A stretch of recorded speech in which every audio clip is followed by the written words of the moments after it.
Hall టికెట్లో ఏమేమి ఉంటాయబ్బా అంటే మీ పేరు ఉంటుంది, మీ తండ్రి పేరు, తల్లి పేరు, మీ డేట్ ఆఫ్ బర్త్, మీరు ఏ సెంటర్లో ఎగ్జామ్ రాస్తారు, ఏ డేట్లో ఏ ఎగ్జామ్ పేపర్ రాస్తారు అనేది కూడా డీటెయిల్గా ఉంటుంది హాల్ టికెట్లో.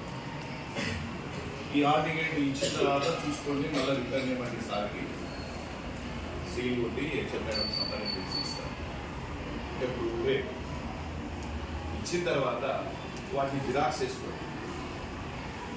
ఒక ప్లాస్టిక్ కవర్ దొరుకుతుంది, గ్లాస్ టైప్, దాంట్లో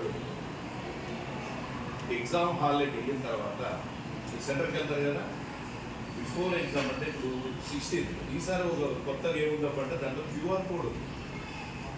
మనదంతా ఎన్నో ఒక 10 స్కూల్లో 15 స్కూల్లో ఉంటాయి సెంటర్లు, ఇబ్బంది లేదు. కర్నూలులో దాదాపు 100 సెంటర్లు, ఒకే పేరు మీద 4 స్కూళ్ళు ఉన్నాయి. మా తమ్ముడు కూతురు రవీంద్ర ఇంగ్లీష్ మీడియం స్కూల్ అనేది పడింది, అవి దాదాపు 3 బ్రాంచ్లు ఉన్నాయి. మెయిన్ రోడ్లో ఉండేదైతే మెయిన్ రోడ్ అని, తర్వాత అడ్రస్ ఇచ్చింది, అది కనుక్కోవడం ఇబ్బంది. అందుకని ఏం చేస్తారు, ఈ పరిస్థితి ఉంటే విజయవాడ, గుంటూరు వాటిలో ప్రైవేట్ స్కూల్స్ చాలా ఉన్నాయి కాబట్టి ఆ ఇబ్బంది రాకూడదని